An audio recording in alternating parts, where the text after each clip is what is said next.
Вітаю, дорогі глядачі. Вітаю всіх, хто включився сьогодні в вихідний, особливо після такої важкої ночі.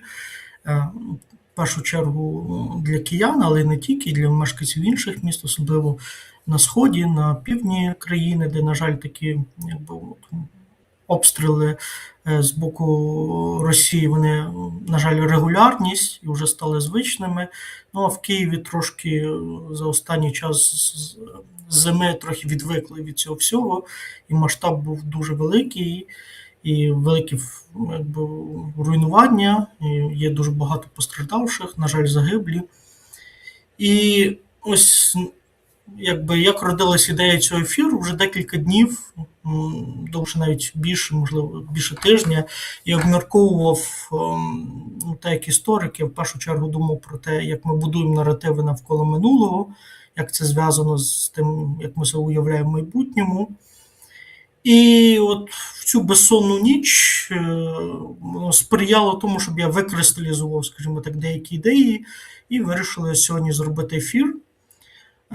І ще таким точкою формальною відправною, від якої вирішив відштовхуватись, це була недавня заява, яку цього тижня багато обговорювали, керівника Офісу Президента України, генерала Кирила Буданова, про те, що в питанні журналіста, який там цитував одну з українських сучасних пісень, і там було слово «Русь», і керівник Офісу вирішив показати іншу перспективу, змінити акцент і сказати, що давайте подивимося на те, що Русь – це взагалі Україна, і нашу історію в значній мірі привласнили собі кремлівські еліти, і ми маємо повернути назад, і ми маємо бути оцими головними спадкоємцями, які будуть керувати на цих теренах, керувати різними процесами і так далі.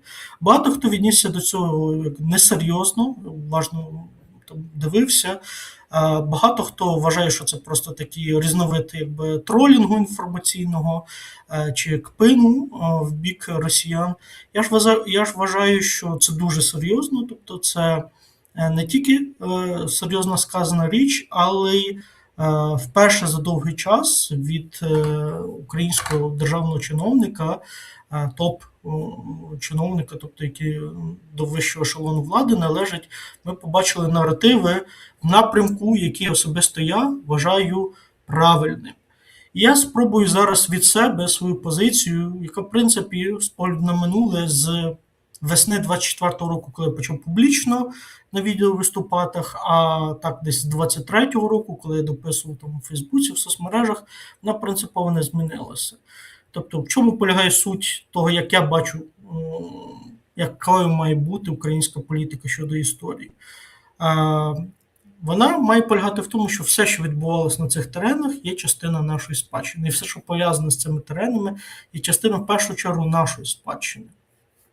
І все це ми повинні використовувати для того, щоб об'єднувати країну всередині, не для того, щоб воно було одинаково, а для того, щоб консолідувати різноманітну, дуже різноманітну, я зараз про це буду говорити, різноманітну країну з різноманітною історією, з різноманітними політичними симпатіями, різними візіями майбутнього, з одного боку, а з іншого боку, щоб використовувати весь символічний капітал, який накопичився за тисячоліття історії на цих теренах, в протистоянні з Росією в боротьбі проти неї. Але перед тим, як до цього перейти, я дещо скажу, чого ситуація така, як є зараз. Тобто, зараз ми бачимо, що гіперакцентування на 20 столітті, тобто це взагалі основне з точки зору політики так званої пам'яті і так далі, у нас 20 століття – це десь 90 чимось відсотків наративу. Тобто на все решта лишається там якісь крихти. І чим далі вглиб історії, тим менше крихт залишається. З одного боку, а з іншого боку, популярний дуже наратив довший час був про те, що Україна – це там колонія була Російської Федерації, вона жертва Російської Федерації. І, відповідно, це ніби додає моральних позицій. Звідки такі, з моєї точки зору, викривлення в сприйнятті минулого, тобто концентрація лише на вузькому періоді історії, ну, тобто скільки тисяч років тут існують різні цивілізації, різні спільноти, народи, а ми концентруємося увагу тільки на останнім там, 100 чимось роках. І чому оцей погляд про Україну як колонію, він здобув так багато символічної підтримки і проліз, в принципі, аж на рівні держави. Хоча довший час, ще в 90-х роках, він був маргінальним. Ну, перше, багато хто з тих, які формують цю історичну політику, вони мало що знають про періоди сильно далі середини 19 століття, не кажучи вже там про медієвістику чи античність, тобто, чи взагалі світову загальну історію. І на це є об'єктивні і суб'єктивні причини. До об'єктивних належить те, що в Радянському Союзі довший час був такий своєрідний розподіл праці, де сходознавство, медієвістика, подібні речі, вони все-таки творились більше в центрах, тобто в Ленінграді і в Москві. Тобто це вважалися центри, і туди хороших спеціалістів поступово вони прагнули самі перебратися там працювати, а на місцевому рівні зазвичай займалися 20-19 століттям, і особливо з точки зору марксизмом, тобто як треба ідеологію просувати в недавній історії. Тобто це було основне заняття. І дуже багато тих, хто в 90-х, на початку 2000-х стануть там патріотичними істориками, які будуть говорити про національну історію, це не спеціалісти з медієвістики, зауважте, це не спеціалісти з античної доби, це люди, які займаються 19-20 століттям. Тобто це така об'єктивна передумова, структурні оці викривлення, знову ж таки, які зумовлені були специфікою існування радянської гуманітаристики в значній мірі, на жаль. І навіть попри ці викривлення, я скажу довший час, як історик, який цікавився українською історіографією, напрямками руху, довший час воно в чому полягало? Просто замість марксистського підходу, класового, тобто було взято на озброєння національне. А так як в Радянському Союзі національне, якщо й подавалось, то в принципі з класових позицій, тобто, грубше кажучи, що таке повстання Хмельницького? Ну, це повстання дуже пригнічених козацьких і ширших там селянських, міщанських мас проти панування польських панів і так далі, і так далі. Це теза, яка добре накладалась на народницьку історіографію 19 століття. Вона непогано прийшлася для радянської історіографії, і в принципі вона перекочувала і вже в незалежну Україну, тобто вона досить плавно собі йшла, мінялися режими, мінялися ідеології, країни, взагалі різні, а при цьому основний корпус був більш-менш сталий.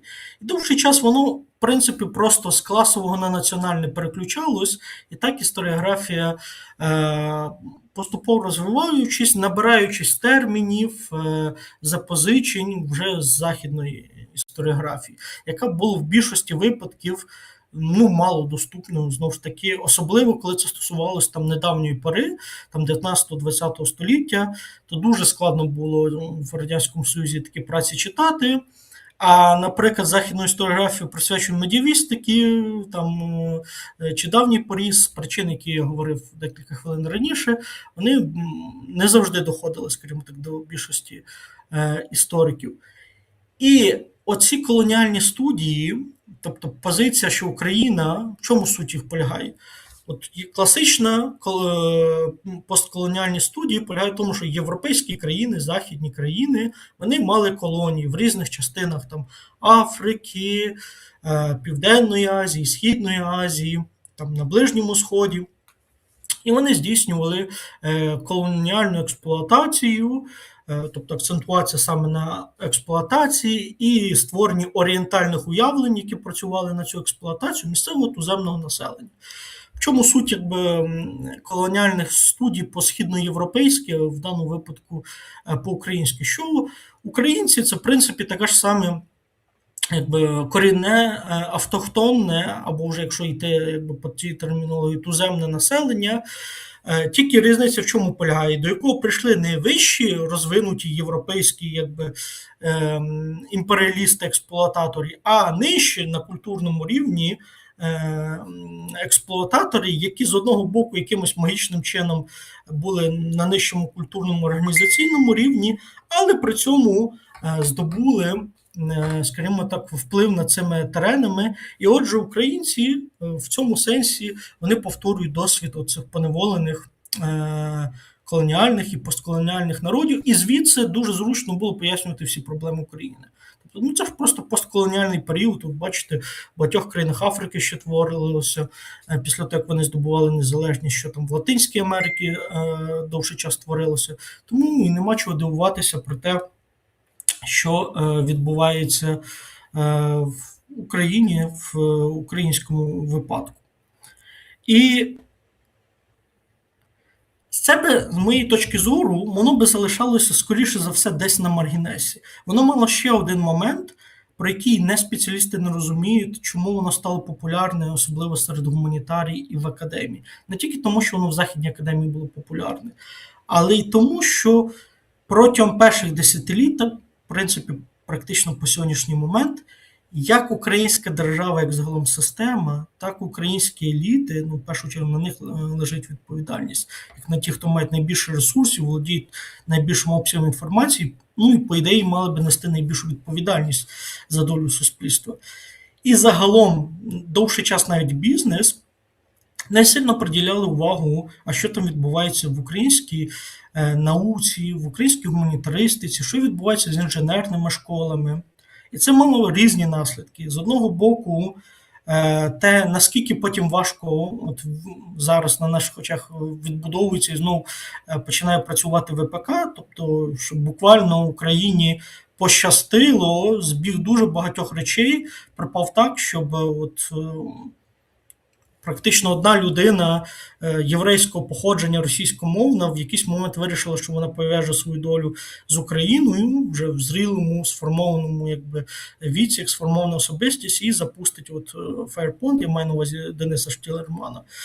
І мало хто задумується, що він останній представник, який отримав класичну радянську інженерну освіту. Тобто на початку 90-х років, все, більше цього, він якби наймолодший представник, далі після нього вже таких людей по віку, по категоріях немає. Тобто ця освіта, освітня традиція інженерна, вона була перервана. І Україні дуже пощастило, що взагалі були люди, які здатні розібратися там в схемах балістичних ракет там 70-х, 80-х років радянських, і що ці технології зараз працюють на нашу користь, і ми всі бачимо, тобто, що дійсно немає більше там, якби Російська Федерація абсолютної переваги в далекобійних, навіть вже близько її немає, попри навіть такі важкі удари.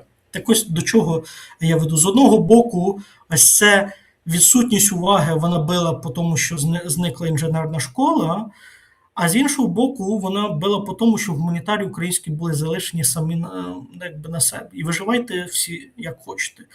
І коли з 91-го року відкрилась можливість їхати за кордон, багато хто з них не просто їхали на стажування, а вони і дивилися, тобто, які риторика, які дискурси, які напрямки є найбільш популярні. Тобто, а так як на цей момент, якраз 90-ті, 2000-ті, 2010-х років, це пік цього постколоніального напрямку в історіографії, з моєї точки зору, він вже навіть на Заході не є те, що називається останнім словом. Тобто там зараз більше навіть не глобальна історія, бо якийсь час що більше звертали увагу на глобальну історію, зараз звертають увагу на нову історію. Тобто нова історія всього на світі, там нова історія ацтеків, нова історія конкістадору, нова історія Африки там, і так далі, і так далі, нова історія там торгівлі, нова історія корпорацій. Тобто зараз тренд йде на переосмислення історії взагалі як такої. Тобто це зараз такий якби пульсуючий нерв історіографії. Але в 90-х, 2000-х, початку 2010-х вживати постколоніальний дискурс – це спосіб зробити класичну нормальну академічну кар'єру, отримати, ну, бути як всі дослідники. І тому це, знову-таки, проникало на рівні академії. І навіть цей фактор, можливо, би не переважив, але ключовим, те, що вже Шалько Терезів остаточно перехилив цю сторону, стала, власне, непродумана, абсолютно ідіотська, агресивна політика Російської Федерації по відношенню до України. Тобто спочатку обмежена агресія, окупація Криму, окупація частини Сходу України в 14-15 роках, потім в 22-му році повномасштабне вторгнення. Вони додали ще зверху, так би мовити, козирі аргументи до людей, які використовували цю риторику не тільки, знов-таки, не тільки для того, щоб мобілізовувати інформаційне населення на антиросійськість, на збільшення спротиву, хоча самий фактор нападу іноземців на твою країну це куди більш мобілізуючий, ніж різні наративи про історію, тобто на твою домівку напали. Тобто це було головним стимулом для українців брати зброю в руки, а не їхні розмисли про століття чи тисячоліття взаємин з сусідами. Так ось, і групи активістів, які, знов-таки, набралися цієї риторики частково в західних різних структурах, через гранти, через конференції, через всі ці антикорупційні структури, різні гуманітарні проекти. І вони мали ще один, скажімо так, якщо хочете, козир або стимул, для чого це просувати всередині тут, це давало їм привід запускати політику, скажімо так, очищення простору, і цей термін досі ще люблять вживати, очищення простору і формування єдиної символічної спільноти, структури. Тобто треба неправильних діячів викинути з історії, забрати, залишати лише тих, кого вони вважають правильними. Вони ж активісти, вони ж передовиця суспільства. Значить, кому як не їм вирішувати, хто є правильний, а хто неправильний. І за цим в тому числі ще стояло те, щоб прагнення позбавити себе, точніше не позбавити, а створити собі ситуацію, коли в тебе немає ніякої конкуренції. Тобто, чим менше люди будуть читати, грубше кажучи, авторів з різними думками, чим менше буде в публічному просторі людей, які мають різні погляди, тим більше шансів, що ту продукцію, яку вони видають, від якихось відео до дописів в соцмережах чи книги, які видають, їх взагалі хтось буде купувати. Тому що при інших умовах далеко не факт, що взагалі комусь цікаво читати те, що пишуть наші активісти. Тобто ми не бачимо величезних кількості людей по всьому світу, яких би цікавило, які би їх запрошували, іноземці, які би з ними дискутували на різні теми, які би були пов'язані не тільки з Україною. Тобто вони створюють цей наратив не тільки для зовнішньо прикриваючись цим агресію Росії, яка дійсно є, а внутрішньо для того, щоб позбутись будь-яких конкурентів, які здатні продукувати щось інше. І це дуже зручна ситуація була. Але вона зручна з точки зору булих інтересів, а незручна вона була з точки зору загального інтересу України і питання взагалі існування України. Тому що реальність така, що ресурси вичерпуються, і не тільки людські ресурси. Ми бачимо катастрофічну ситуацію з демографією, ми бачимо, в якому стані інфраструктура, ця зима показала, і ми бачимо, як важко, тобто суспільство взагалі витримується, розколюється по декількох лініях. І з моєї точки зору, саме час змінювати підхід до цього погляду на минуле, тому що старий він вже не працює, і він давно не просто не працює, він вкрай шкідливий. І тепер, описавши, це перша була частина для того, щоб ви просто розуміли, як воно формувалося, як вийшло так, що те, що нам говорять про історію, стало саме таке за останні роки. А тепер, як би можна було працювати, не просто критикувати, що воно неправильно, воно не так, а як би можна було подавати наративи про наше минуле. Перше те, що я казав, все, що відбувалося на цих теренах, є частина нашої спадщини і все, що пов'язано з цим. Це знімає величезну кількість головної болі стосовно, наприклад, визначення, а хто правильний діяч, а хто неправильний, а по яких категоріях. Це річ, от, в якій дуже сильно запутався там Інститут національної пам'яті, який не може пояснити, чому він до одних діячів одні вживає, скажімо так, вимоги, а до інших інші. Тому що по тих причинах, по яких вони там, наприклад, канцелять багатьох авторів, або вважають, що майже треба канцелити їх, таких там як Вернадський, то по ті самі причини може попасти і Котляревський, наприклад, що хіба він не був імперсько-лояльною людиною, він на військовій службі знаходився в Російській імперії. Він був абсолютно політично лояльний, не вчиняв нічого проти монарха, там не виступав за розподіл імперії, розвал її і так далі. Але при цьому це людина творець модерної української мови. Тобто, а Тарас Шевченко, в якого все листування, приватні записки, щоденники російською мовою, тобто він куди заходить. І таких прикладів можна дуже багато наводити. Що би казати,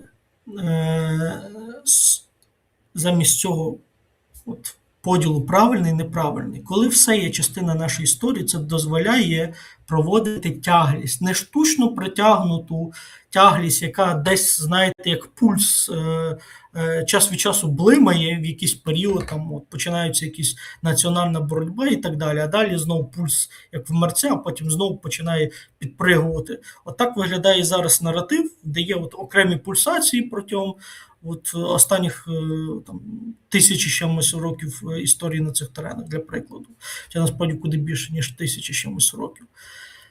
А коли ти береш як тяглість, наприклад, який фокус, в лапках фокус роблять китайці, вони всім кажуть, що у нас найдавніша цивілізація з нині збережених у світі. Тобто безперервні там від 3,5 до 5 тисяч, різні автори по-різному це подають, тисяч історій на цих теренах. Зрозуміло, що всім фахівцям-історикам, що мова йде про різні цивілізації, різні культури, і навіть різні народи, тому що ті, хто жили там в 1000 році до нашої ери, далеко не те саме, що сучасні китайці, і з точки зору матеріальної культури, з точки зору їхнього світобачення і так далі, і так далі. Але на мою думку, вони правильно подаються і всередині, і назовні, коли проводять між різними династіями, незважаючи на різні повстання, незважаючи навіть на те, що можна назвати іноземні окупації, там той ж самий маньчжурський період, коли взагалі династія з кочівників прийшла,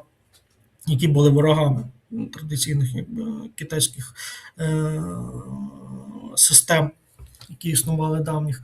Але це все проводиться як одна тяглість. Так само і історію українських земель України подавати не як спалахи періодичні якихось там змагань, тільки не спортивних змагань, а національних змагань, а як тяглість цивілізаційну. І дуже цікаво зараз, благо, розвиток гуманітаристики, антропології, археології дає дуже багато козирів. Наприклад, тільки вийшла книга в видавництві Букшеф «Світанок всіх речей. Нова історія людства». Я забув прізвище, але ви можете просто погуглити. Там 2 автори, якщо не помиляюсь, антрополог і археолог. Так ось, один з розділів присвячений трипільським містам, де вони в тому числі на прикладі трипільських міст намагаються підважити тезу, яка існує ще з часів просвітництва, що ось ці перші етапи цивілізації – це був період жорстоких деспотій і війни всіх проти всіх. Тобто це теза Гоббса, яку підхопив свого часу Руссо, і вони її спростовують, показуючи, що це були спільноти часто з мережоцентричними стосунками. Тобто, бачите, як по-сучасному в дусі 21 століття звучить, набагато більш демократичними, ніж ми звикли уявляти. Тобто ми вже бачимо, як навіть з часів трипілля, не з точки зору фантастики, тому що, знову-таки, спеціалісти по трипіллю чітко кажуть, що поріг цивілізації все-таки воно не переступило, тому що немає писемності. Але, знов-таки, давні цивілізації виникали на теренах географічно виключно сприятливих. особливо вздовж великих там річ і захищених від зовнішніх ворогів. Так ось українські терени далеко не повністю підпадали з точки зору географії. Нагадаю, що ми є завершенням великого степу, який починається там якби від Китаю через всю Середню Азію, і його завершення це власне схід і південь України. Так ось те, що навіть до рівня трипільської цивілізації в той час вдалося дійти до урбанізованого якби суспільства, це теж великий показник. І так само далі всі кочові народи, які тут жили, не буду просто переховувати там кімерійці, сармати, скіфи, точніше скіфи і сармати, якщо вже так по послідовності давати, які теж є частиною нашої культури. Тобто, коли ми говоримо про скіфську пектораль, тобто у нас немає сумнівів, що от знайдено на теренах України це є частина нашої спадщини. А люди, які жили через 1000-2000 років після того, тут вже якби починається у нас питання, а чи є то частина нашої спадщини, чи немає. Тобто, чим ближче до нашого часу, тим більше людям треба прикладати зусиль минулого. Зрозуміло, що вони вже померлі і якби їх ці речі не стосуються. Але в уяві тих, хто це продукує, тим більше треба ставити вимог, щоб вони підпадали під ці уявлення. Південь України з точки зору загальноєвропейського наративу, південь України це та точка, от Північне Причорномор'я, де найактивніше проявлялася присутність грецької, елінської цивілізації. Це теж можна обігрувати. І далі, от чому Русь взагалі в назві цього ефіру, і відсилаючись якби, от, до цитати з Буданова на початку згаданої, чому теж важливо якби Русь? Не тільки сама по собі. Дуже важливо зрозуміти, не тільки просто сама по собі. Щоб зрозуміти, чому в період Русі люди, які жили тут, еліти, які жили тут, мали такий великий вплив на загальноєвропейський, де й не тільки європейський, а я б сказав, євразійський, навіть так, якби різні процеси, треба зробити крок назад від виключного цього такого зближеного погляду до минулого, від там дискусій, які от в 18 столітті нормандська, антинормандська теорія, абсолютно безглузді з моєї точки зору, які не мають ніякої ні користі і поганого розуміння історичного контексту. А подивитися на от той період в історії, того, що потім буде називатися якби Європа. Що таке доба вікінгів? От в ширшому розумінні. А Русь – це є частина цього доби вікінгів. Тому що руси – це не етнонім, це не якийсь народ окремий і так далі. Це, як більшість дослідників, спеціалістів по цій темі, це якби ознака способу життя, як і вікінг. Не було народів вікінгів, якби, які там десь окремо жили на якійсь терені. Вікінги – це різні групи різних етносів, які мали певний спосіб життя. Що це за спосіб життя? Це люди, які є водночас відкривачами, мореходами, дослідниками, і не тільки мореходами, тому що вони і вглиб, і по річках, і інколи, не часто, але і на коні пересідали або пішки пересувалися. Одночасно торговці, які торгують, одночасно воїни і грабіжники, одночасно найманці і одночасно з якогось етапу ще й політичні еліти. Тобто це група, як би сказати, пасіонарів, якщо використовувати таку риторику з ХХ століття, з Гумильова, тобто найбільш активних людей, еліт, які переформатовували взагалі те, що було тоді європейським простором. І от чому немає ніякого резону в нормандській, антинормандській теорії, в тому, там було в слов'ян, які були державності слов'ян до чи пізно. Тому що до доби вікінгів і до її значення, була там держава до того чи не було, немає ніякого. Скільки королівств існувало на території Британських островів? Величезна кількість. І при цьому всьому вікінги відіграли ключову роль формуванні сучасної Англії і взагалом Британських островів. Не тільки періоду там області датського права, але і пізніше, коли вони стали нормандськими елітами, тобто знову таки північ Франції, та сама Нормандія і нормандські еліти повністю змінили історію Британських островів, ті ж самі нормани, там історію Сицилії в значній мірі змінили. І ті ж самі групи вікінгів, які в даному випадку в цій частині світу називалися русами, змінили хід історії на цих теренах. І оця глобальна спільнота, ці глобальні групи вікінгів і включення в них, ну, можна сказати, що це був такий великий, ну, вибачте за осучаснення, північноєвропейський, якщо дивитись на країни, звідки розселялися вікінги і далі селилися, північноєвропейський цивілізаційний проект, який в значній мірі створив сучасну Європу. До речі, і зауважте, як добре це накладається на ідеї, знов-таки, сучасних оборонних альянсів, знов-таки з країнами Північної Європи, і на ідеї Балто-Чорноморського союзу, ідеї шляху з варяг греки. Тобто це речі, які не тільки можна всередину суспільства продавати, наративи, в тому числі про Русь, але які дуже добре зрозумілі і в сучасній Європі, і взагалом в глобальному світі. Тому що мода на вікінгів, яка почалась з початку 2010-х, вона трохи на початку 20-х років спала, тому що це був величезний бум. Серіали, фільми, ігри, книги, тобто була величезна кількість продукції. Як часто буває, коли її дуже багато, потім йде на певний момент відкат цього, але інтерес знов через ітерацію повертається. Так, наприклад, було от з інтересом до Римської імперії на початку 2000-х, в кінці 90-х, на початку 2000-х, яка тоді дуже сильно вистрілила. І всі наступні епохи так само є частинами, і всі утворення, які тут були, так само є частини спадщини.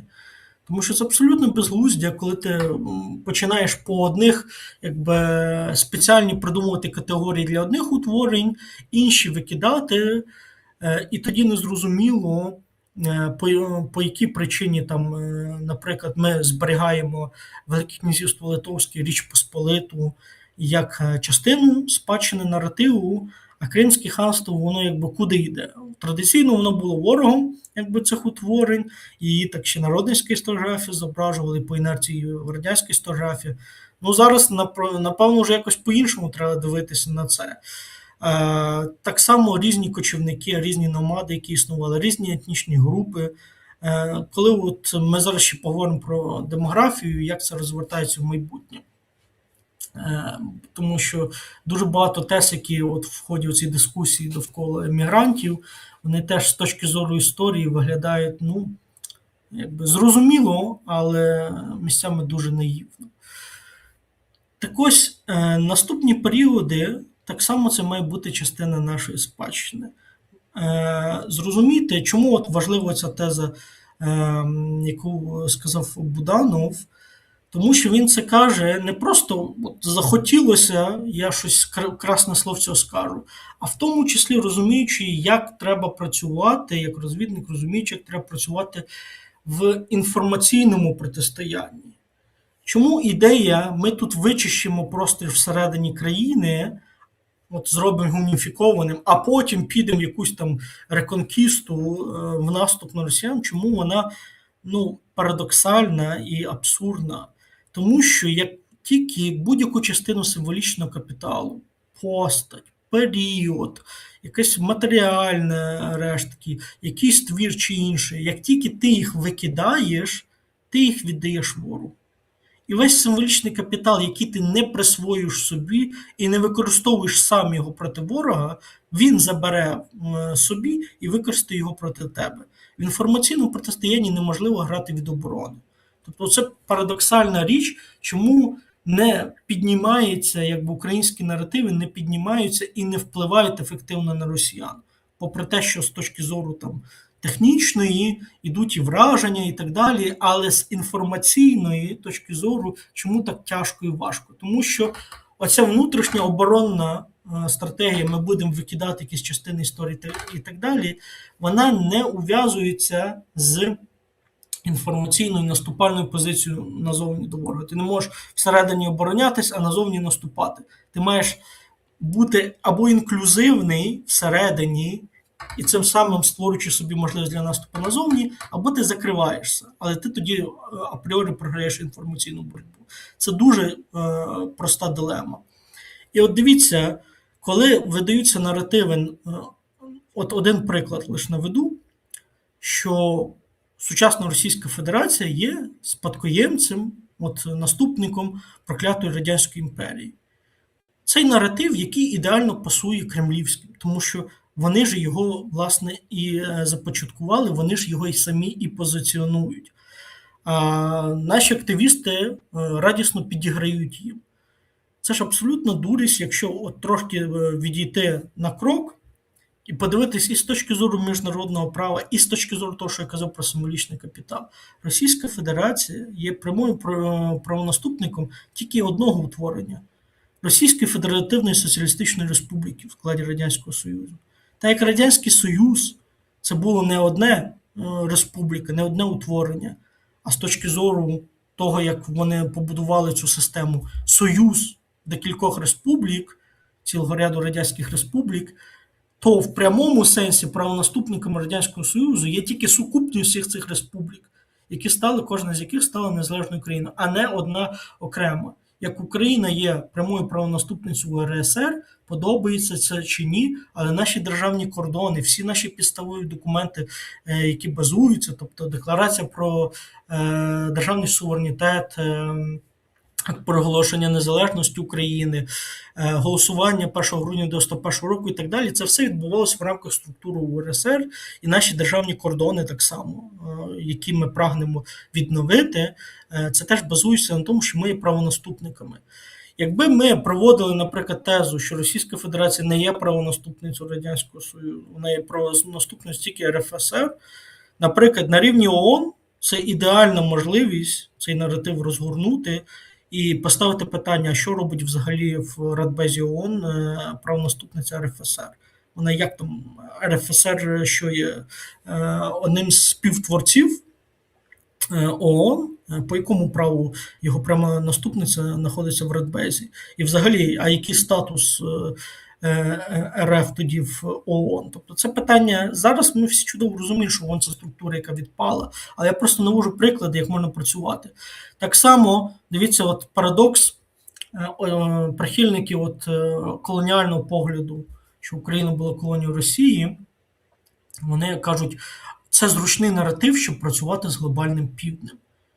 І, напевно, розраховують, що люди на глобальному півдні, вони, ну, вибачте, сліпі, глухі або інтелектуально чимось поступаються людям, які живуть в Сході Європи. Ну, я так, наприклад, не вважаю. І вони всі чудово розуміють, що до українців і в Європі ставлення далеко не таке саме, як, наприклад, до тих ж арабів чи до вихідців з Африки. Це дуже чітко видно, що українці куди краще інтегруються, і їх, і самі суспільства, там німецькі, польські, наприклад, куди більше сприймає як своїх, ніж, наприклад, там вихідців з інших частин світу. А по-друге, позиція от багатьох публічних спікерів, які там вийшли, і Україна для українців і так далі, ну так, це саме ті наративи, які допоможуть працювати з глобальним півднем. Але коли ми кажемо, що Радянський Союз – це є спільна символічна спадщина, і в тому числі символічна спадщина України, тоді ми можемо говорити з різними країнами, де Радянський Союз представляється не тільки так, як в Східній Європі, а як сила, яка допомагала їм боротися, наприклад, з західними країнами, з колишніми колонізаторськими імперіями, ми можемо з ними говорити як ті, хто несуть, скажімо так, є держателями частини векселів і важливої, тому що Українська Радянська Республіка одна з ключових була республік Радянського Союзу, важливою символічного капіталу. Для прикладу, ну хто не знає, чесно кажучи, я сам відносно недавно дізнався, що в другій половині 40-х років саме від імені УРСР, не Радянського Союзу загалом, не якоїсь іншої республіки, але УРСР, на міжнародній арені подавлювалось, наприклад, визнання як суверенної держави Індонезії. На секундочку, це найбільша мусульманська країна в Південно-Східній Азії.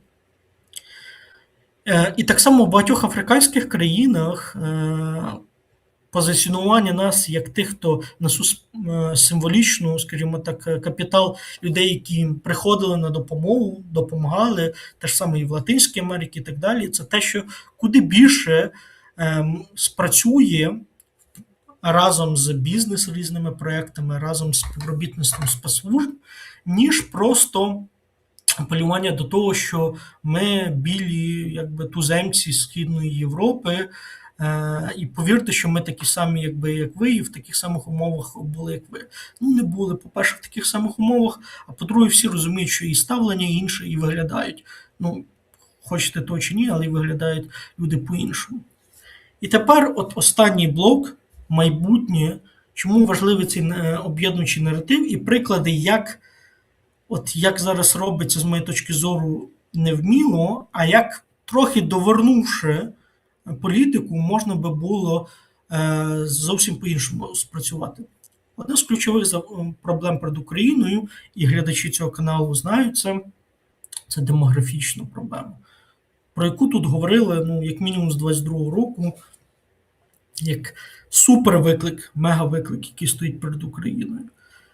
З моєї точки зору, я погоджуюся із тими експертами, які вважають, що головний ресурс, головне джерело для вирішення цієї проблеми, для часткового, скажімо так, приросту населення, це повернення українців або людей українського походження з різних частин світу, де би не знаходились. Тобто українська діаспора, як Сходу, не забувайте, що і мільйони українських громадян залишаються на території, яку контролює Російська Федерація, мільйони українських громадян на теренах Євросоюзу, на теренах Північної Америки знаходяться, і є ще люди українського походження.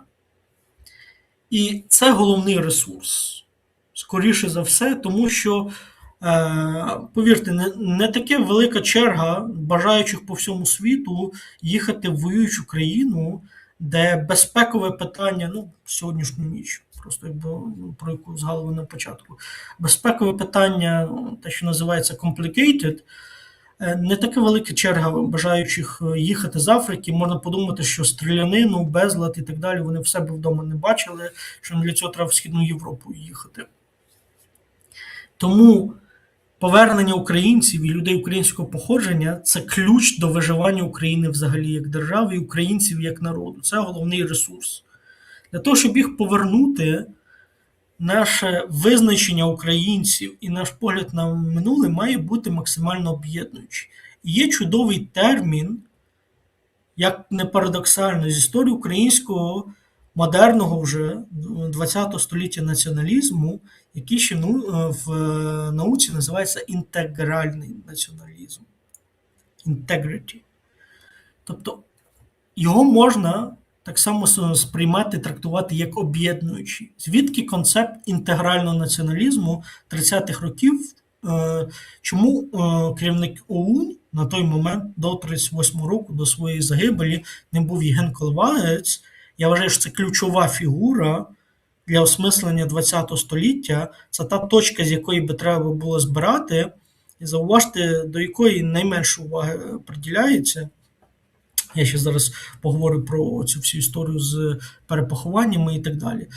В чому була суть ідеї? Чому вони інтегральні вважали? Їхня теза була дуже проста.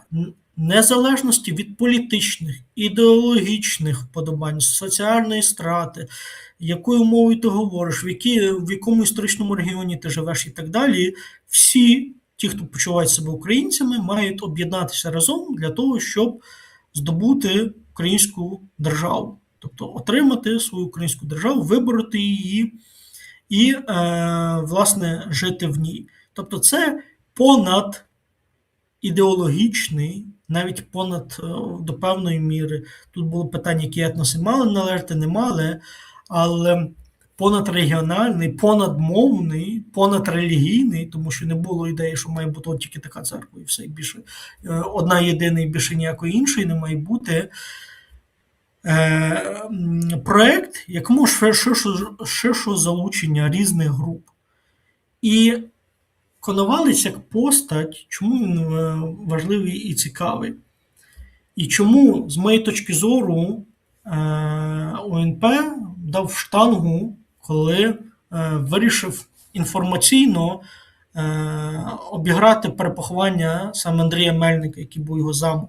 По-перше, зам його, тобто людина, яка символічно вже на одну ступінь нижче стоїть. Він очолить ОУН тільки після смерті Коновальця, і успішним це очолювання не назвеш, тому що вона як єдина структура при його очолюванні розпадеться. Спочатку на дві фракції, на ОУН бандерівців і ОУН-Б, так званої ОУН Мельниківців, а потім ще й фракція бандерівців на декілька розпадеться. Тобто це людина, при якій організація почала розпадатися і почались міждоособні суперечки, тобто таке собі, скажімо так, досягнення, порівнюючи з Коновальцем, який роками утримував структуру разом. Тобто навіть з чисто організаційної точки зору, ефективність управлінську більше показує Коновалець. Друге, з точки зору авторитету.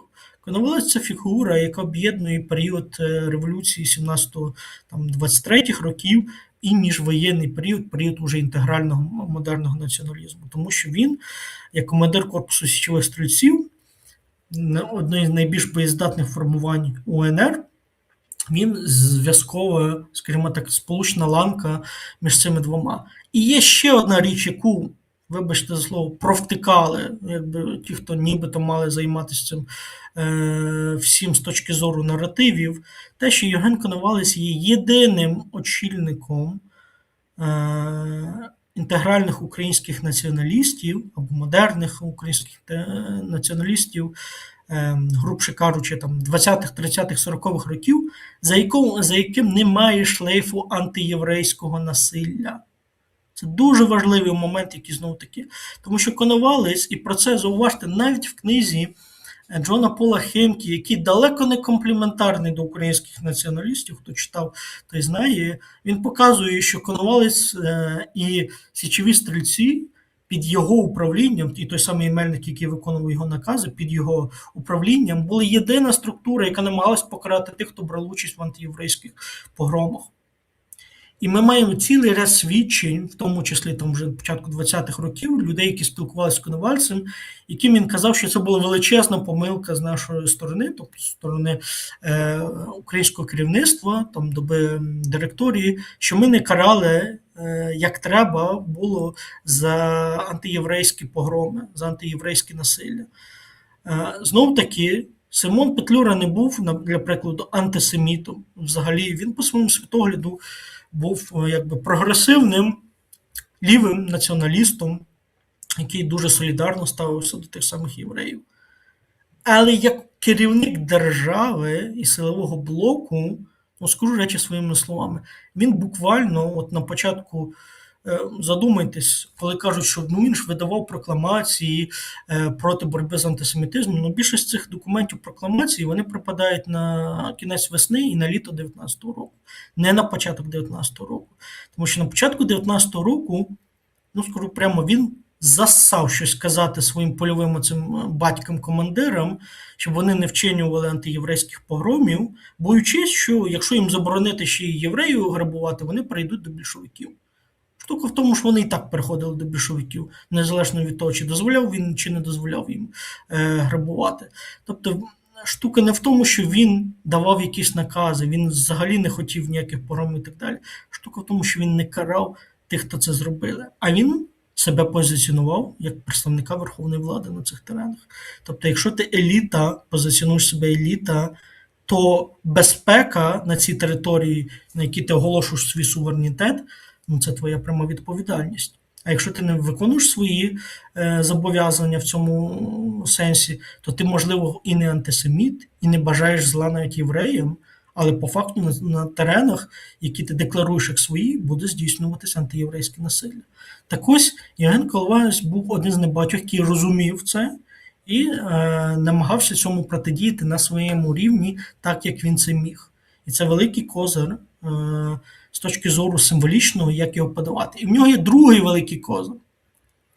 Те, що він, через те, що він був вбитий Павлом Судоплатовим, який зірвав його в 1938 році, він не встиг себе замирати прямою колаборацією з нацистами під час Другої світової війни. Тобто контакти з Абвером, які в нього були, ну а в кого не було контактів з Абвером? В Сполучених Штатів не було, в Франції, в Британії не було контактів з Абвером до 1939 року. Те, що він зустрічався з нацистськими функціонерами, ну так знову прем'єр-міністр Британії і прем'єр-міністр Франції зустрічався з Гітлером. Тобто, чому їм можна було колаборувати, взаємодіяти, а групі, яка виступала за перегляд всієї Версальської системи з Східної Європи, їм заборонялося це робити. І те, що і з моєї точки зору, теж задумайтесь, чому Коновальця так швидко прибрали перед Другою світовою війною, а решті очільників, скажімо так, до них значно пізніше добиралися з часом. Не тому, що тих так добре охороняли, а небезпеку Коновальця всі забили, нікому це не треба. А тому, що і для Радянського Союзу, і для нацистської Німеччини було вкрай вигідно, щоб він помер ще до початку Другої світової війни. Тому що Євген Коновалець – це був людина, яка звикла грати в свої власні ігри. Він міг взаємодіяти з різними гравцями. Для тих, хто не знає, на початку 20-х років він навіть гроші у більшовиків брав для повстанських дій проти міжвоєнної Польщі. Тобто він і не тільки з нацистами взаємодіяв, але при цьому він завжди грав свою гру і був дуже незручною фігурою. Нацистам дуже важко було, скажімо так, контролювати або змушувати українських націоналістів грати у свою гру, поки їх очолював Євген Коновалець. Це, власне, причина, чому його смерть потішили не тільки Радянський Союз і там Сталіна, але і 100% була сприйнята як позитивне явище і в середовищі нацистської Німеччини. Тому що, з моєї точки зору, якби Коновалець далі залишився як фігура, то, скажімо так, колаборації з нацистами було б значно менше. Якщо до 1939 року можливо ще, то після 1939 року, скоріше після осені 1939 року, коли вчергові нацисти кинули українських націоналістів, там на теренах Галичини, я сумніваюся, що Коновалець хоч би на якусь взаємодію з ними йшов. І ще ж дуже важливо, Коновалець по своєму світогляду був радше центристом і демократом, а не крайнім. І це дуже важливо, тому що він постійно був в контакті з легальними політичними представниками, з тою ж самою Українським національно-демократичним об'єднанням, це, грубо кажучи, українські центристи-ліберали в Галичині. З церквою мав кращі стосунки, ніж багато інших груп українських інтегральних націоналістів. Тим самим Шептицьким виключно, скажімо так, в такій поважній формі відбувалася комунікація, спілкування. Тобто вони все-таки з відповідним політесом відносились один до одного, і це теж дуже важливий аспект.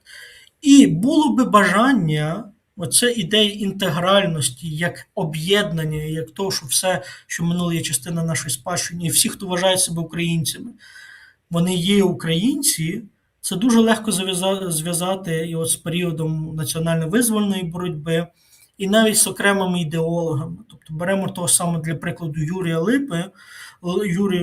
Юрія Липу, який, до речі, був одесит, що цікаво, з півдня України, і він в 30-х роках в своїх розмірках про призначення України, до речі, обстоював як ідеї Балто-Чорноморського Союзу, так і те, що українці мають бути відкритими до всіх, хто, навіть до тих, хто забув, у нього буквально є такі рядки, навіть тих, хто забув українську мову, перейшов до інших народів і так далі. Тому що якщо ми будемо відкриті і успішні, рано чи пізно ці всі люди до нас повернуться і вони посилять нас. Тобто, дуже цікава людина і дуже об'єднуючий, у нього максимально інклюзивний і об'єднуючий наратив, настільки широкий, що деякі польські автори його називали заледве не батьком українського модерного імперіалізму.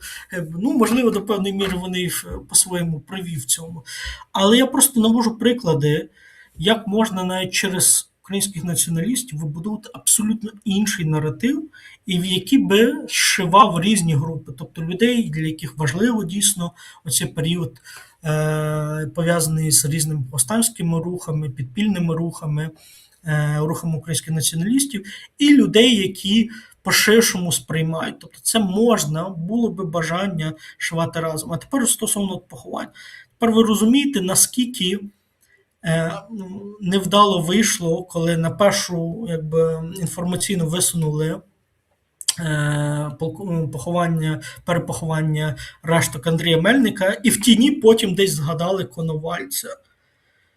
З усіх груп українських націоналістів саме крило мельниківців найбільше і найсистемніше колаборувало з нацистами. Я коли в відео на Патреоні, до речі, в мене є мій Патреон-канал, підписуйтесь, Патреон-канал Іллі Чудоуми. Я там зробив огляд на книгу Джона Пола Хемке. Я про це в тому числі там розповідаю. Так ось, з усіх різних груп українських націоналістів багатьох були складні відносини з нацистами, тих самих бандерівців. Тобто вони деякий час приймали за союзників. З літа 41-го року, після спроби проголошення української держави, як противники. Потім деякий час осінню 44-го року знову як союзники. Тобто вони постійно хоча б змінювалися. То мельниківці виступали за постійну системну співпрацю з німцями, не дивлячись ні на що. І ось в травні, місяці, які традиційно в Європі, на Заході, пов'язаний з встановленням миру, завершенням Другої світової війни в Європі, перемогою над нацистами, вирішили видати на гора з усіх діячів українських, там, які тільки є, інтегральних, того, хто найбільш системно і найдовше колаборував з нацистами. Довше, ніж Шухевич, довше, ніж Бандера і так далі. Замість того, маючи під боком знов-таки фігуру, яка взагалі побіжно найменше за інших колаборувала, яку дуже важко вв'язати з антиєврейським насиллям. А тим часом взяли фігуру, яка колаборувала, і організація якої пов'язана з антиєврейським насиллям, а місцями навіть більше, ніж, наприклад, ті ж самі їхні візаві з бандерівського крила. От такий от рівень пропрацювання з історією, на жаль. І от завершуючи вже буквально останній, я зараз, можливо, подивлюся коментарі, які є, щоб відповісти на питання. Надіюсь, що вони у вас виникли. І завершуючи, скажу так, я колись писав пост, що майбутнє України за тими елітами, які, по-перше, зможуть давати результат.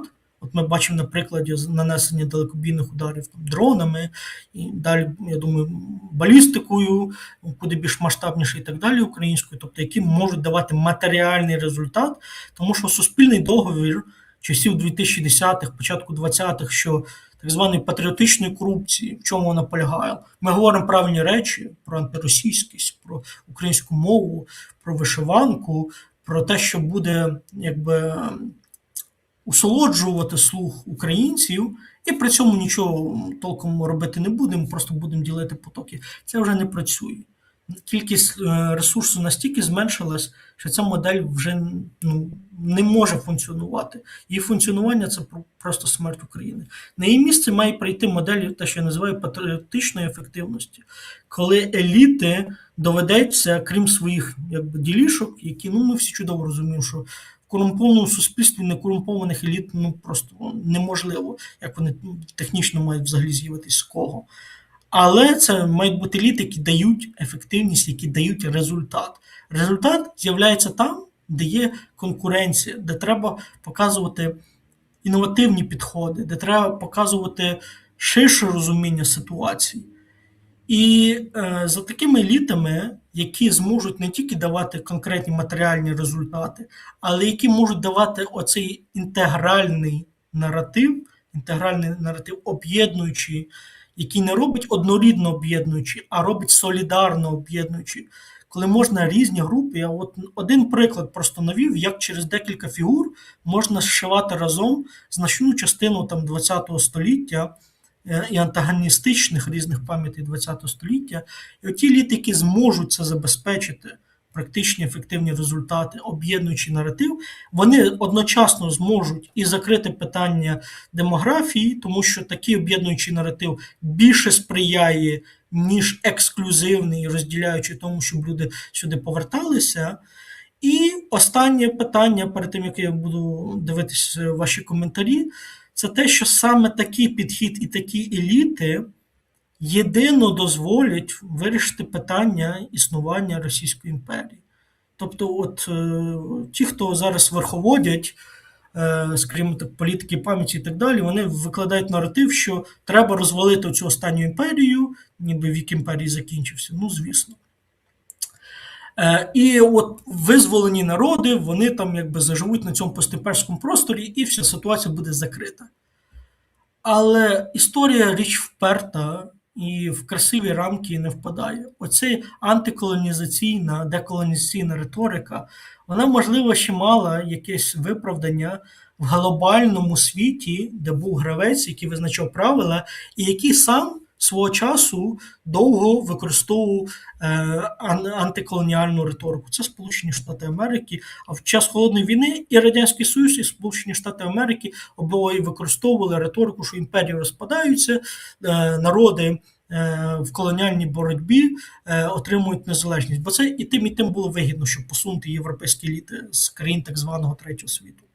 Так ось, цього ладу немає. Немає вже Радянського Союзу, він сконав в 91-му році. Немає і США як глобального гаранта. США більше не виступають в такій позиції. Вони переформатовують свою імперію, грубше кажучи, уявимо собі Рим часів Траяна і Рим часів Адріана. Так ось це вже не Рим часів Траяна, коли кудись йдуть, там щось приєднують там десь в Месопотамії, в Дакі і так далі. Це Рим часів Адріана, коли ставлять якби маркування, умовну стіну і кажуть, оце наша якби територія, ми тут живемо, а ви далі собі якби тримайтесь, ми у вас віримо. Якби грошей і військ немає, але ми у вас віримо. Вперед. Так ось немає цього гравця. І з чого ви вирішили, що риторика, яка була сформована під лад, от Пітер Зайген, який говорив от про цей глобальний лад, чому вона буде діяти в світі, де цього ладу більше немає? Так ось, історія цієї частини Євразії показує, що на цих теренах протягом останніх як мінімум 1000 років завжди існувало якесь імперське утворення, так чи інакше. На декілька років, від сили декілька десятиліть, могло не існувати, але потім все одно з'являлося якесь імперське утворення. Якщо тут не Русь буде знаходитись, значить буде знаходитись Золота Орда. Якщо не буде Золота Орда, значить Велике Князівство Литовське, там Польське королівство, потім Річ Посполита. Якщо не Річ Посполита, значить Московське царство, Російська імперія, імперія Габсбургів. Якщо не імперія Романових, значить Радянський Союз і так далі. І в російській історії завжди, як тільки вони розпадаються, от уявіть собі, там, не знаю, другу частину Термінатора, пам'ятаєте того рідкого Термінатора? Якщо його підірвати чи розірвати, частинки потім знову починали з'єднуватися одна до одної, незалежності, наскільки ти їх розкидаєш. Так само, на жаль, якби, з точки зору якби, нашої російської історії, вони постійно збираються після громадянських війн і смут і стають через деякий час ще сильніші, ніж були, коли вони входили в них. Так ось, єдиний спосіб зробити так, щоб це знов не відбулося, а ця криза, ну, дивіться, у нас був попередній ефір про громадянську війну в Росії, про революцію, як казав, ця криза відбудеться так чи інакше, тому що її спусковим гачком є криза легітимності і боротьба серед еліт, в першу чергу, не поневолених колоніальних народів, а серед еліт в осерді Російської Федерації в Москві. Так ось, щоб після цієї боротьби і певного часу деструкції, розпаду, вони не зібрались в ще сильнішу імперію.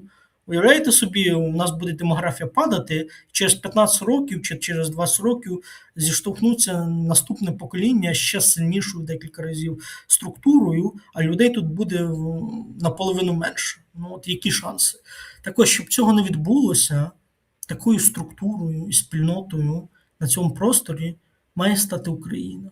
Тому остання така контроверсійна теза. Не тому, що українці мають йти зброю в руках до сусідів і щось там захоплювати, відвоювати. Це саме ідіотський спосіб функціонування імперії. От кремлівські еліти показали, настільки він контрпродуктивний і настільки він не тільки антигуманний, але вбивчий для самих же цих еліт і для самого ж населення такої імперії. А для того, щоб торгівельні потоки, а Україна і різні утворення на цих теренах процвітали саме завдяки тому, що тут було перетинання різних торгових шляхів. Ви можете почитати того ж самого Пітера Франкопана про великі шовкові шляхи. Так ось нове імперське спосіб мислення, спосіб політики, схожий на той, який здійснювали ті ж самі от вікінги в середньовіччя і так далі, але не з акцентуванням на завойовуванням, а на експансії в різних сферах, експансії в технології, в інфраструктурі, в гуманітарних сферах і так далі. Саме це може бути єдиним ключом для того, щоб, по-перше, поповнити демографію, а по-друге, зробити так, щоб не створилось нове імперське поповнення. Грубше кажучи, Україні доведеться мислити і вести себе як імперія всередині і назовні, для того, щоб, по-перше, вижити і зберегтися як, взагалі як народ, а по-друге, для того, щоб російських імперій більше не було в історії. Іншого шляху, на жаль, чи на щастя, в нас немає. І тепер давайте я подивлюся, що ви писали в коментарях. Коментарів дуже багато. Так, тренд бренд 1753. Новий спосіб життя як сучасне інтенсивне фермерство і додати коридор від Китаю і Європи. Так, звісно, коридор між Китаю і Європи – це те, що знов-таки може влаштувати і багатьох північноєвропейських еліт, і східноєвропейських еліт, і налаштувати зв'язки з Центральною Азією, теж дуже важливі для нас. І знову ж таки, це імперський проєкт, хочете ви це чи ні. Тобто тут, власне, доведеться старатися, так би мовити. Зв'язки не привыкли выполнять свои обещания, быть что и зеркальным ответом буде надавання щок потужності перед зеркалом. Ну, еліти змінюються. Рано чи пізно на зміну теперішнім прийдуть нові еліти. Я ж кажу, ключове в тому, хто швидше усвідомить це, візьме собі на озброєння, то і буде новими елітами в Україні. Якщо частина старих еліт зможе це зробити, ну, значить вони ввійдуть в нове. Ті, хто не зможуть, вони лишаться і потраплять в корзину сміттєвої історії. Ну, какие представители нынешней элиты поддерживают, представляют идею Русь України? Я ж на початку це сказав і декілька разів повторив. Еліти знаходяться в режимі виживання, тому що їх хочуть убрати. Ну, мені здається, що в режимі виживання радше населення знаходиться. Так,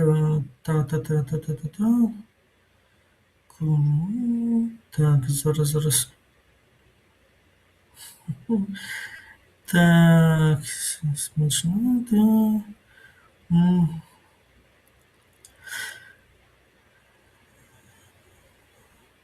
Україні треба було, знов тренд-бренд, Україні треба було заявити про правонаступність та бути одним з гарантів безпеки, застолбити за своє право на ядерну зброю, право на шантаж нею, щоб примиряти агресорів.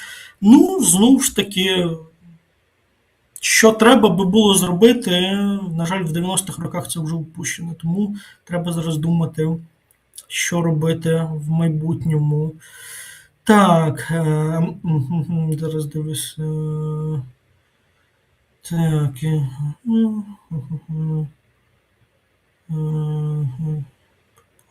Тут хороше, не слід путати історію з пропагандою. Дивіться, те, про що я кажу, це хоч і базується на академічній історії досліджень, дуже багато читаю саме академічні дослідження, але я говорю зараз навіть не скільки про те, як академія. Найкраще, що можна зробити з академією, це взагалі лишити її як республіку вчених в покої, якби, і не накидувати туди ідеологічні якби, ці пласти. Тому що це тільки зменшує якість їхньої роботи. А я говорю про те, як транслювати цей наратив всередині країни. Та, є різниця між академічною історією і те, як подається минуле всередині і назовні країни. Тобто це різні сфери. Я говорив саме про цю останню зараз. Хоча, звісно, і зміна транслювання так чи інакше відображається і на академії. Тут повністю, перепрошую, ідеально розділити не вийде.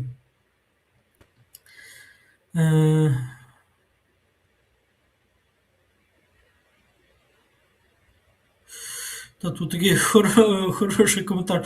То значить, коли Махно мав там якісь тьорки з комуняками, то Махно не хороший чоловік, а Коновалець, маючи якісь тьорки з комуняками, класний пацан. Ну так, тобто постійно виходить двоякість. Тобто, чому Махно, якби що з ним робити? Він в часи громадянських війн і революцій більше воював з комуністами, ніж проти комуністів. Якщо його викидати, ну це величезна частина спадщини і унікальний український внесок в історію, світову історію анархізму. От унікальний. Чому треба відмовлятися від цієї спадщини? Ні. Ну, він був складною фігурою. Звісно, що він був складною фігурою. При бажанні можна будь-яку фігуру. Серйозно, я, наприклад, колись для такого експерименту показав, як можна навіть з Фрунзе зробити українського діяча, було би бажання на це зробити. І тоді виходить, що академія, якби головна військово-навчальна академія вища в Росії, називається на честь людини, яка будувала кар'єру в Україні, якби очільник її Збройних сил, яка підтримувала українізацію. Ну, якби цікаво виходить тоді, правда? Я просто це навожу, це не означає, що треба там пам'ятники Фрунзе ставити повсюди чи щось таке. Я просто навожу приклади будь-кого, навіть того самого Пушкіна, спокійно можна показати як антиімперського борця за свободу, для якого одеський період життя був важливий в осмисленні своєї антиімперськості. Це все робиться на раз. Було би бажання і трошечки таланту, якби в тих, хто це робить. І за Булгакова там чи Гоголя взагалі мовчу. Тобто це ідеальні фігури, які можна використовувати проти Росії. Я би сказав навіть більше, можна було взагалі зробити хід конем і сказати, що ну, ми не знаємо, що таке російська мова. Є руська мова, яка, бачите, от дивіться на козацькі універсали, документи часів там Київської Русі, у нас цих терен. А це, що сучасне, це ну, якийсь діалект руської мови, який щось називається російською мовою. І тоді, зауважте, знімається питання російськомовних. Російськомовні це десь там, які там в Російській Федерації живуть, які щось переінакшили, зробили діалект до руської мови, яка, знову-таки, тут же центр Русі, і символічний, і історичний, і так далі. І зауважте, і тоді виходить, що ми, якби, центр, вони в нас перейняли, а не треба бігати і казати, ти правильний, ти неправильний. Тут всі правильні. Тут, якби, правильні всі. От так би мала працювати по-хорошому українська пропаганда і інформаційні сигнали подавати.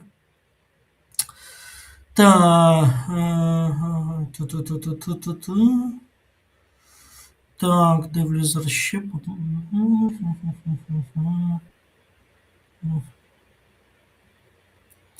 Ну, звісно, те, що от там, ну і маса культурних достижень, велика література, великий балет, велика музику. Кожний, якщо уважно покопатися, лева частка з всіх цих фігур буде так чи інакше пов'язана з Україною. Навіщо займатися контрпродуктивними речами і намагатися відучити там якісь європейські еліти від того, щоб вони читали там літературу Російської імперії 19 століття контрпродуктивно. Ну, Борис Джонсон, якби куди більш антиросійського, якби британського політика знайдеш, ну і сам признавався, що от він людина, яка любить російську оцю класичну культуру і так далі. Треба просто змінити акцент, сказати, що це наша частина спадщини, а вони до цього не мають ніякого відношення. І, до речі, всі виграші залишаються, тому що європейці можуть далі собі читати спокійно, морально те, що вони мають. Ми збільшуємо наш символічний капітал. Єдині, хто лишається, скажімо так, за бортом, це кремлівські, ну і частина наших активістів, тому що їм треба тоді вчитися писати книжки і писати хороші тексти, щоб конкурувати з цими авторами. Ну, от бачите, ці дві групи, активісти і кремлівські, вони дуже добре взаємодоповнюють один одного. Слабкість одних якби підживлює силу інших і навпаки. дуже зручно виходить для них і не дуже добре для цілей завдань України. Так. Угу. Ден Іванов пише: до речі, зараз по київських театрах, особливо студентських, помічаю сплеск інтересу до античності та медієвістики. Платон, Вергілій, Данте — гарна ознака, наче як тяга до сильного самовизначення. Я теж вважаю, що це дуже хороша ознака, і взагалі для мене без античності немає взагалі класичної системи освіти. Я вже декілька разів на ефірах казав, що як тільки античність забрали з шкільної програми, як осердя, як основу, різко пішов падіння по всьому світу, по всьому заходу рівня еліт. Тому повернення до античності можна тільки вітати. І знов таки я показую, як Україну можна вписати в цей наратив. Весь південь України — це суцільна антична спадщина.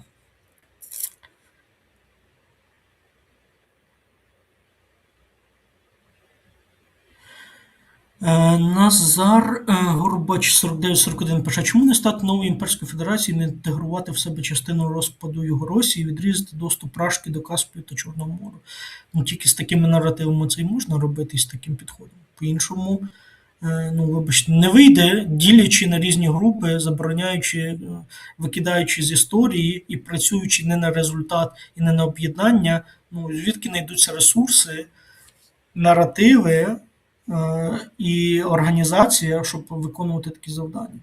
Самі по собі вони з неба не випадуть. Так, творчість багатьох з них пов'язана з Україною. Я вже досить багато говорив. Перепрошую тих, хто не прочитав коментарів, тому що в мене там не всі на телефоні відображалися. Пишіть ще коментарі під ефіром, ставте вподобайки. Кому цікаво те, що я творю, те, що я говорю, підписуйтесь на мій телеграм-канал Краса Історії. Я там про різні книжкові новинки роблю відгуки. Дуже багато про фільми. До речі, недавно про один дуже цікавий фільм з історії середини 19 століття. Був таку маленьку рекламу. І взагалі всякі різні історичні цікавинки там є. І підписуйтесь на Фейсбук, там є більше такі якісь суспільно-політичні речі. Пишу, в тому числі і деякі тези, які я сьогодні на ефірі говорив, я їх прописував у своїх постах на Фейсбуці.